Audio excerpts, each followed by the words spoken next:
교회 다니는 사람들은 다 하나님의 존재를 인정하고 믿는 것일까요? 그러면 반대로 교회 안 다니는 사람들은 하나님의 존재를 안 믿는 것일까요? 또 다른 한 가지 질문이 있습니다. 하나님은 믿지만 예수는 안 믿는다는 사람들이 믿는 그 하나님은 우리가 믿는 하나님과 같은 분일까요? 이를테면 불교 신도가 믿는 하나님, 이슬람 교도가 믿는 알라, 우리가 믿는 하나님은 같은 하나님이냐? 그런 말씀입니다. 그러면 하나님이 맞을까요? 하느님이 맞을까요? 하늘님이 맞을까요? 어떤 하나님을 말하든 그 하나님을 어떻게 다른 이름으로 부르든 하나님은 창조주이시며 독생자 예수 그리스도를 이 땅에 보내셔서 우리의 구주로 삼으신 분이라고 하는 신앙 고백을 하는 사람이 믿는 그 하나님이 진짜 하나님이십니다. 저는 오늘 이 설교를 통해서 하나님을 안 믿으면 지옥에 가고 하나님을 믿으면 천국에 간다, 그런 말을 하려고 하는 것은 아닙니다. 오늘 본문에서 다루고자 하는 것은 가치관의 차이를 말합니다. 하나님의 존재를 믿는 사람과 하나님의 존재를 믿지 않는 사람은 그 가치관이 다르기 때문에 이 세상에서의 살아가는 방식이 다를 수밖에 없다는 것입니다. 오늘 본문 1절에서 하나님이 없다고 하는 사람은 어리석은 사람이라고 말씀합니다. 어리석은 사람은 마음속으로 하나님이 없다 하는구나. 하나님을 믿는 사람은 그럼 똑똑한 사람이고 하나님을 믿지 않는 사람은 어리석은 사람, 즉 멍청한 사람이라는 말일까요? 어떤 사람들은 이 구절이 무신론자는 어리석다, 즉 지능이 부족하다, 그런 의미로 쓰인다고 오해하는 사람이 있습니다. 그러나 오늘 본문에서 어리석은으로 번역된 히브리어는 그것만을 의미하는 것이 아닙니다. 이 본문에 사용된 히브리어는 종종 윤리적이거나 종교적인 진리에 대한 인식이 없는 무례한 사람을 일컫는 나발이라는 말입니다. 여러분, 나발이라고 하면 성경에서 들어본 기억이 있습니까? 어디에 나오죠? 이 나발이라는 말은 하나님에 대하여 무례한 사람이라는 뜻으로 쓰였고 우리 성경에서는 그것을 어리석은으로 번역을 했다고 하는 것입니다. 이 나발이라는 사람은 사무엘서에 등장합니다. 사무엘서에 보면 나발이라는 사람이 등장하는데 그의 아내는 아비가일입니다. 나발은 하나님을 높이지 않았습니다. 즉 하나님 앞에서 무례한 삶을 살았다, 그런 말입니다. 그 나발은 오늘날로 말하면 목축을 하는 기업인이었습니다. 대규모의 목축업을 하는 아주 부자로 사는 사람이었다는 말입니다. 그러나 그의 행위는 매사가 거칠고 악했습니다. 사무엘상서 25장 3절 말씀을 보면 그 사람의 이름은 나발이며 그 아내의 이름은 아비가일이었다. 이 여인은 이해심도 많고 용모도 아름다웠으나 그 남편은 고집이 세고 행실이 포악하였다. 그는 갈렙 족속이었다고 기록하고 있습니다. 이 나발은 다윗에 의해서 죽을 뻔하였으나 아름다운 여인 아비가일의 지혜로 목숨을 구하게 됩니다. 이 나발은 오만하고 부패한 이기주의자여서 아무도 정말 그의 곁에 있고 싶어하는 사람이 없었습니다. 다윗이 사울을 피하여 다닐 때에 자기의 전사들을 위한 식량을 좀 보내달라 그렇게 나발에게 요청했을 때 나발은 다윗을 무시하고 정면으로 거절을 합니다. 나발은 하나님의 복을 누리면서도 하나님 나라의 유익을 전혀 생각하지 않는 사람이었습니다. 그는 단지 자신의 왕국 세우기에 집중했을 뿐이고 자신의 재산을 모으는 일에만 집중을 했습니다. 이렇게 나발처럼 사는 것이 하나님이 없다고 생각하는 사람들이 살아가는 전형적인 모습이다. 그런 말씀을 드리는 것입니다. 무신론자들도 매우 똑똑하지요. 하나님 믿는 것을 거부하는 것은 지능이 부족해서가 아니고 의의가 없기 때문입니다. 하나님이 없다고 하는 사람은 악한 행동을 합니다. 악한 행동에 대하여 하나님으로부터 심판받을 것이라고 하는 두려움이 없기 때문에 이들은 거침없이 악을 행하면서도 망설이지 않는 그런 삶을 삽니다. 1절을 이어서 봅니다. 그들은 한결같이 썩어서 더러우니 바른 일을 하는 사람이 아무도 없구나. 그들은 누굽니까? 하나님이 없다고 하는 사람들은 한결같이 썩어서 더러우니 바른 일을 하는 사람이 아무도 없다고 말씀합니다. 저는 매 주일 설교 때 악하고 부도덕하며 부패한 이 정권의 권력자들을 비판하고 있습니다. 굳이 긴 설명을 하지 않아도 우리는 저들을 보며 하나님 두려운 줄 안다면 어떻게 저런 악한 일을 하며 밥 먹듯이 국민을 상대로 거짓말을 늘어놓을 수 있을까? 그렇게 생각을 하지 않습니까? 대통령 관저를 리모델링하는 비용이 123억 원이라고 합니다. 그 리모델링 하는 관저에 들여놓는 주방 기구를 사는 비용만 얼마인지 아십니까? 20억 원이라고 합니다. 변기 하나만 2천만 원이 넘는다고 합니다. 도대체 주방기구를 무엇을 들여놓길래 20억 원어치가 주방에 들어가며 그 20억 원어치를 들여놓는 주방은 도대체 얼마나 넓다는 말입니까? 처음에 세웠던 예산과는 비교할 수도 없이 많은 돈이 들어가니까 욕을 먹지 않으려고 그 돈을 각 부처에서 다 끌어다가 지금 쓴다는 것 아닙니까? 악랄한 스토킹 범죄로 인한 피해자가 늘고 있습니다. 얼마 전에도 참사가 있었죠. 참으로 악랄한 범죄가 아닐 수 없습니다. 그런데 얼마 전 자칭 일국의 어느 장관이 더 탐사라고 하는 언론사로부터 스토킹 피해를 봤다며 경찰에 고소했다고 합니다. 언론사 측에 의하면 이 일국의 장관을 취재하려고 몇 번 이렇게 쫓아다닌 것 같은데 그랬다고 그 잘난 일국의 장관이 스토킹으로 인한 피해를 봤다면서 기자들을 처벌해 달라고 고소했고 100m 이내 접근 금지 신청을 했는데 법원에서 허가했다고 하는 것 아닙니까? 이제 기자들은 고위층이나 장관을 취재할 수가 없는 겁니다. 앞으로는 누구든 기자들이 달라붙으면 스토킹 범죄를 당했다고 신고하거나 고소하면 되지 않겠습니까? 힘없고 나약한 여성들이 스토킹 피해를 호소하며 간절히 보호 요청을 해도 아무런 조치도 취해주지 않아서 결국 목숨을 잃는 불행한 일이 얼마나 많이 일어나고 있습니다.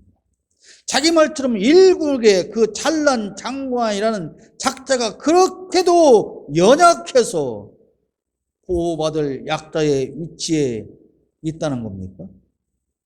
일국의 대통령이라고 하는 사람이 미국에 가서 말했듯이 참 쪽팔리는 일이 아닙니까? 이렇게 하나님이 없다고 하는 사람들은 한결같이 다 썩어서 더럽고 바른 일을 하지도 않습니다. 이제 정말 권력자의 악행에 대해서 일일이 나열하는 것조차도 지겹고 지칩니다.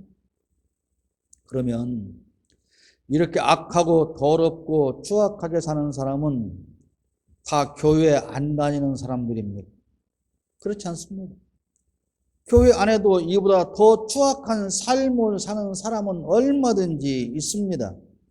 하나님이 살아계셔서 우리를 구워 보신다고 믿는 목사라면 제 자식에게 교회를 세습해 주겠습니까? 1년 전에 인터넷에 나온 그림 하나 보십시오. 누구를 말하는지 보시면 아실 수 있지 않습니까? 하나님을 인정하고 믿는 목사라면 재개발 지역의 알바키에서 수백억 원의 거액을 뜯어내고 또 그렇게 말합니다. 그럼에도 불구하고 우리 교회당을 짓기 위해서는 여러분 이 돈은 한 푼도 안 쓸 것입니다. 여러분들이 헌금하는 돈으로 예배당을 평생에 한 번은 지어봐야 하지 않겠습니까? 이러고 있어요. 그러면 그렇게 알바끼에서 뜯어낸 그 많은 돈은 500억 원은 어디다가 쓰겠다는 겁니까? 땅도 이미 다 그 재개발 쪽에서 주었어요. 그냥. 하나님의 존재를 믿는 장로라면 교회당 건축 전문 건설 회사를 차려놓고 성도들의 피와 땀으로 교회당 건축하는 공사를 맡아서 시작만 해놓고 돈 받아서 부도내고 도망가겠습니까? 하나님을 믿는 교인들이라면 두 패로 나뉘어서 서로 영역 깡패들을 동원해서 예배하러 오는 반대파를 몽둥이로 두들겨 패서 쫓아내겠습니까? 우리나라의 기독교 인구가 1000만 명 가까이 된다고 합니다. 국회에도 정부 안에도 법원에도 검찰에도 경찰 안에도 거의 20%의 기독교인들이 포함되어 있습니다. 심지어 여당 국회의원 중에도 수많은 기독교인이 있습니다. 그런데 그들이 하나님의 존재를 인정하고 그 하나님을 두려워한다면 지금 이 나라가 이런 모양이면 안 되는 것 아닙니까? 하나님이 없다고 하는 사람은 하나님을 두려워하지 않는 사람입니다. 하나님께 무례한 사람입니다. 오만방자한 사람입니다. 하나님께 무례한 사람이 그러면 사람에게 겸손할 수가 있겠습니까? 그렇지 않습니다. 그들에게 겸손은 없습니다. 다만 자기보다 더 큰 힘을 가진 사람 앞에서는 비굴 할 뿐입니다. 강자에게 비굴하고 약자에게 오만한 사람은 하나님이 없다고 하는 사람입니다. 대통령이 하루 종일 분노하고 화를 낸다고 하지 않습니까? 자기의 잘못에 대해서 왜 세상으로 그게 새 나가도록 막지 못하느냐고 날마다 화를 내고 분통을 터뜨린다고 하지 않습니까? 나는 하늘이 된 사람이라고 스스로 말한다고 하지 않습니까? 나는 하늘에서 낸 사람이기 때문에 내가 대통령이 된 거야! 그렇게 말한다고 하지 않습니까? 그러니 그 사람이 어떤 사람한테 무례하지 않을 수가 있겠습니다. 교회 다니고 안 다니고의 문제가 아닙니다. 교회 안에도 교회 밖에도 하나님이 없다고 하는 사람은 가득 쌓여 있습니다. 그런데 하나님은 지혜로운 사람을 찾으신다고 2절에 말씀합니다. 주님께서는 하늘에서 사람을 굽어보시면서 지혜로운 사람이 있는지 하나님을 찾는 사람이 있는지를 살펴보신다고 말씀하고 있지 않습니까? 지혜로운 사람은 어떤 사람입니까? 하나님이 있다고 하는 사람입니다. 하나님이 없다고 하는 사람은 어리석은 자로서 악행을 일삼는 사람입니다. 그러나 하나님이 있다고 하는 사람은 지혜로운 사람으로서 하나님을 두려워하고 공경하며 그 하나님이 원하시는 선한 가치관을 가지고 사는 사람입니다. 참된 지혜는 그러므로 하나님을 인정하고 그 하나님께서 원하시는 바른 삶을 사는 것이 하나님이 인정하시는 지혜입니다. 우리는 그런 지혜를 하나님으로부터 받아서 살아가야 하는 것입니다. 지혜는 그저 똑똑한 것을 말하는 것이 아닙니다. 하나님이 있다고 인정하며 그래서 그 하나님이 원하는 삶을 살아가는 것, 그것이 참된 지혜다. 여러분의 자녀들이 그런 지혜로운 자녀들로 성장하기를 위해서 기도하시기를 바랍니다. 지금 하나님께서 살펴보시는 곳은 어디입니까? 이스라엘입니다. 그리고 그 대상은 이스라엘 백성입니다. 그러니까 오늘로 말하면 교회 안에서 정말 하나님의 존재를 인정하고 하나님을 두려워하며 하나님이 말씀하시는 그런 지혜로운 사람이 교회 안에 있는지 지금 하나님이 찾고 계신다, 그런 뜻입니다. 그런데 과연 그러면 하나님은 교회 안에서 그런 지혜로운 사람 몇 명을 찾았다는 것입니까? 교회 안에 그런 지혜로운 사람이 있기는 있다는 것입니까? 하나님은 지혜로운 사람을 몇 명이나 찾으셨을까요? 3절 말씀해 보십시오. 너희 모두는 다른 길로 빗나가서 하나같이 썩었으니 착한 일을 하는 사람이 하나도 어디에? 교회 안에. 한국 교회 예배당 안에 이렇게 지혜롭게 살며 하나님의 존재를 인정하며 그렇게 착한 일을 하며 사는 사람은 하나도 없다고 하십니다. 여러분, 하나님이 없다고 생각하는 사람은 죄를 짓고 사는 사람만을 말하지 않습니다. 세상을 살면서 실망하고 좌절하며 살아가는 그 이유도 하나님이 없다고 생각하기 때문입니다. 세상에서 어려운 일을 만났을 때 하나님이 없다고 생각하는 사람은 곧 시리에 빠져버립니다. 그러나 하나님은 분명히 말씀하십니다. 시편 43편 5절 말씀입니다. 내 영혼아, 어찌하여 그렇게도 낙심하며 어찌하여 그렇게도 괴로워하느냐. 하나님을 기다려라. 이제 내가 나의 구원자 나의 하나님을 또 다시 찬양하련다 그랬습니다. 시편 43편의 기자는 억울하고 지금 어려운 상황에 부닥쳐 있습니다. 그러나 이런 어려운 상황에서도 시인은 상황에 휘둘리지 않습니다. 하나님의 존재를 인정하고 그 하나님을 믿기 때문에 그렇게 상황에 휘둘리지 않을 수 있는 것입니다. 하나님이 있다고 생각하며 하나님을 믿고 사는 사람은 어떠한 상황에 빠져도 휘둘리지 않습니다. 세상 사람 모두가 나를 힘들게 하고 다 외면해도 전능하신 하나님께서는 절대로 나를 외면하지 않으신다는 믿음이 있는 사람은 어떤 상황에서도 인내하고 견디며 하나님께서 해결해 주실 그날을 믿는 것입니다. 그것이 예수 믿고 사는 것입니다. 그것이 바로 신앙 생활이라고 하는 것입니다. 사랑하는 여러분, 지금 우리가 사는 이 세상을 바라볼 때 희망이 보입니까? 그 어떤 희망도 보이지 않습니다. 지난 주일에도 말씀드렸으니 지금 우리가 얼만큼 어려운 상황에 처해 있는가를 구구절절하게 다시 말씀드릴 필요는 없다고 생각합니다. 그러나 우리가 닥친 현실은 정말로 힘들고 어려운 상황입니다. 그럼에도 불구하고 여러분 실망하지 마십시오. 왜 그렇습니까? 우리는 하나님을 믿는 사람들이기 때문에 그렇습니다. 그러므로 우리는 절대로 실망하지 않을 것입니다.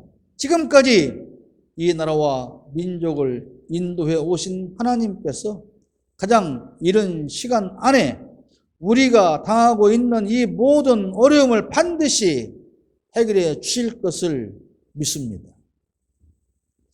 정치에 관심 없다고 하는 사람이 있습니다. 왜 정치 이야기를 하냐고 말하는 사람이 있습니다. 또 신앙인으로서 정치를 말하는 것은 옳지 않다고 말하기도 합니다. 그러나 그렇지 않습니다. 정치는 삶이고 정치는 경제고 정치는 공정이고 정치는 정의로운 것입니다. 그러므로 이것들이 잘못 가고 있을 때에 관심조차 보이지 않는다면 절대로 되라 그렇게 생각하고 포기하는 삶이 되는 것입니다. 그러므로 국민이라면 정치에 관여해야 하는 것입니다. 국민으로서 정치에 관여하는 것은 당연한 일이고 의무입니다. 여러분, 지금 이 나라가 얼마나 어렵습니까? 이 나라의 정치가 얼마나 어렵습니까? 그럼에도 불구하고 하나님께서 주신 우리나라 대한민국을 포기하지 마시기를 바랍니다.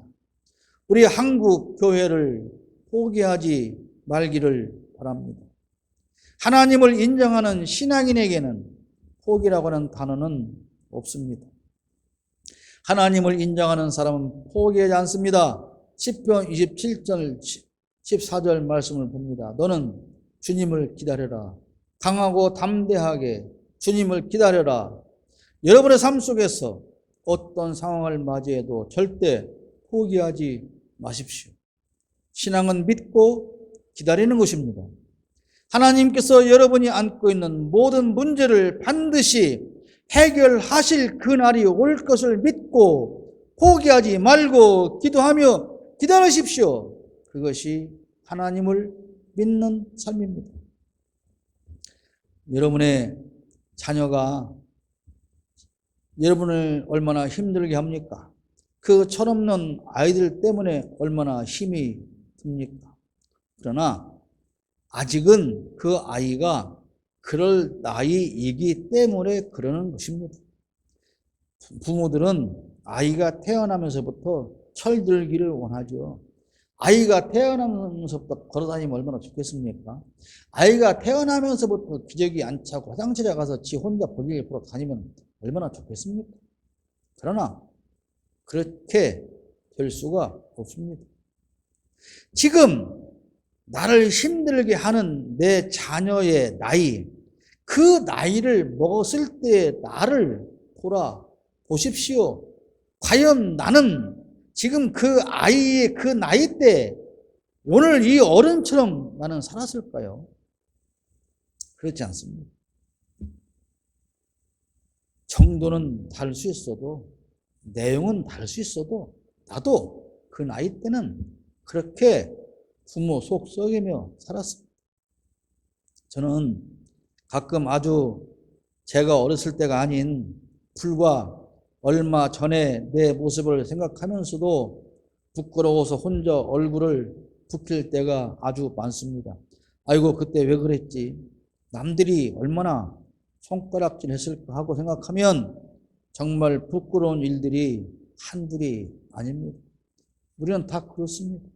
그리고 오늘 이 시간도 여전히 우리는 온전한 철든 그런 사람이 아니지 않습니까? 그러므로 아이의 문제는 그 아이가 자라면 해결될 것입니다. 노심초사하지 말고 조급해하지 말고 여러분의 자녀를 믿고 그 자녀를 인도하실 하나님을 믿고 기다리면서 포기하지 말고 기도하십시오. 그러면 하나님께서 반드시 해결해 주실 것입니다. 야고보 5장 11절에 이렇게 말씀하고 있습니다. 보십시오. 참고 견딘 사람은 복되다고 우리는 생각합니다. 여러분은 욥이 어떻게 참고 견디었는지를 들었고 또 주님께서 나중에 그에게 어떻게 하셨는지를 알고 있습니다. 혹시 여러분의 삶에 어려움이 있습니까? 해결하지 못하는 문제가 있습니까? 아무리 힘들고 어려운 문제가 있어도 하나님의 존재를 믿는다면 우리는 기다릴 수 있습니다. 대통령이 국민들이 어렵다고 하니까 그렇게 말했잖아요. 경제가 어려운 것은 우리나라만의 문제가 아니기 때문에 대책을 세울 수가 없습니다. 그렇게 말했죠. 나라의 경제를 책임진 기획재정부가 맨날 무엇인가 열심히 정책을 내놓는 것 같지만 사실은 새로운 것은 아무것도 없습니다. 역대 정부에서 내놓았던 대책, 그들이 했던 그 말 그대로 또 하는 것에 지나지 않습니다. 대통령이 노인들을 만나고 와요. 그러면 뉴스에서는 노인에 대한 예산이 줄었다고 보도가 나와요. 대통령이 경찰을 만나고 와요. 그러면 뉴스에서는 경찰에 대한 예산이 줄었다는 보도가 나와요. 대통령이 군인을 만나고 오면 국방 예산이 줄었다는 뉴스가 나옵니다. 아이러니하게도 살펴보겠습니다. 제가 더 특별히 살펴보겠습니다 라고 말하고 있는 그런 약자들을 위한 예산은 지금 모조리 다 줄어들었어요. 그런데 가만히 있으면 단 1원도 들어가지 않을 그 대통령 집무실 관련 예산은 산더미처럼 늘어나고 있습니다. 이게 우연한 일입니까? 그렇게도 경제가 어려운데 청와대를 버리고 나고서 쓰는 돈은 밑 빠진 독에 물 채우기 식입니다. 가만히 있으면 그 많은 돈을 지금 힘들고 어려운 사람들을 위해서 얼마나 유용하게 쓸 수 있는 돈입니다. 그런 사람들이 겨울에 난방 온도를 1도를 낮추라고 하지 않아요. 주방기구 사는데 25원씩을 펑펑 쓰는 사람이 국민들에게 더 춥게 살아야 한다고 말하고 있어요. 이런 사람들이 어떻게 우리 경제를 회복시켜서 국민을 행복하게 할 수 있단 말입니까? 어린 반푼도 없는 말장난에 지나지 않습니다. 여러분, 그러므로 사람을 믿지 마십시오. 그 누구도 우리가 닥친 이 어려움을 극복하고 문제를 해결할 사람은 없습니다. 이제 벌써 가을입니다. 곧 추운 겨울이 닥칠 것입니다. 아마도 올겨울의 추위는 더 혹독할 것입니다. 그러나 오는 겨울이 아무리 추워도 우리가 그 겨울을 막거나 물리칠 수는 없지 않습니까?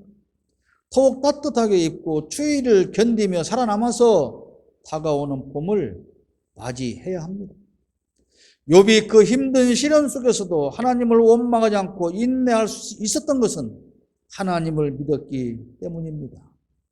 하나님을 인정하고 믿고 기다리는 신앙인은 반드시 승리합니다. 믿고 기다리는 것이 믿음의 증거입니다. 세상에는 하나님이 없다는 사람과 하나님이 있다는 사람의 두 부류가 살고 있습니다. 제가 어린 시절 학교에서 집에 돌아올 때 관심사는 그겁니다. 집에 아버지가 계실까? 안 계실까? 집에 들어서는 순간 아버지의 모습이 보이면 그저 풀이 죽지요. 조용히 들어가서 책을 꺼냅니다. 그러나 아버지가 안 계시는 것을 확인하는 순간 저는 홀을 날아다닐 만큼 활기가 넘쳤습니다.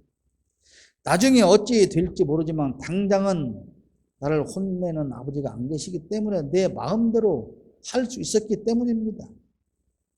내 마음대로 할 수 있는 것들에 대한 자유. 그러나 그것들은 대부분 잠시 후 아버지가 돌아오시면 꾸중 들을 수밖에 없는 그런 일들이 대부분이었습니다. 하나님이 없다는 자가 외치는 자유.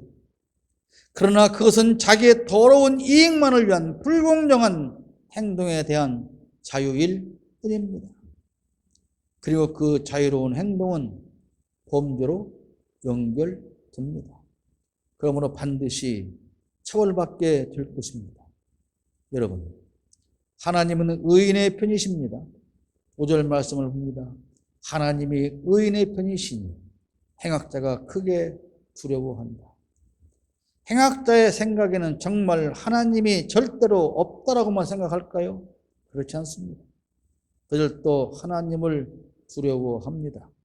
범죄하면서도 하나님이 계시다는 것을 조금은 압니다. 다만 아니야, 하나님은 없어. 하나님은 없을 거야. 절대로 없을 거야. 그러므로 내가 내 마음대로 살아도 될 거야 라고 억지로 그렇게 생각을 하는 것뿐입니다. 그들도 결국은 하나님을 두려워합니다. 아이들이 말짓을 하면서 부모가 모르기를 바라고 하지만 그러나 결국은 아니야, 우리 엄마가 알 거야. 아버지가 알 거야. 그렇게 생각하면서 두려움으로 인해서 그 마음의 평화가 사라지게 되지 않습니까? 우리는 내 입장에 따라서 하나님을 살리기도 하고 하나님을 없애기도 합니다. 복이 필요할 때는 하나님을 살려놓고 기도하지만 내가 죄를 범할 때는 하나님을 없애버립니다. 그러나 하나님은 언제나 살아계십니다. 그래서 하나님이 없다는 사람들로부터 고난당하는 하나님이 있다는 사람들을 보호해 주십니다. 잘못됐네요. 6절 말씀을 보면 행악자는 가난한 사람의 계획을 늘 좌절시키지만 주님은 가난한 사람을 보호하신다고 말씀하고 있습니다. 사랑하는 여러분, 지금 여러분의 하나님은 살아 계십니까? 그렇다면 범죄하지 마십시오. 좌절하거나 실망하거나 포기하지 마십시오. 악행뿐 아니라 좌절하거나 실망하거나 포기하는 것은 범죄하는 것입니다. 그러므로 인내하며 기다리며 기도하십시오. 살아계신 하나님은 지금도 여러분을 보호하십니다. 당장은 하나님이 없다는 자의 세상 같고 그들이 성공하는 것처럼 보이지만 그러나 절대로 그렇지 않습니다. 7절 말씀을 읽고 마치겠습니다. 주님께서 당신의 백성을 그들의 땅으로 돌려보내실 때에 야곱은 기뻐하고 이스라엘은 즐거워할 것이다.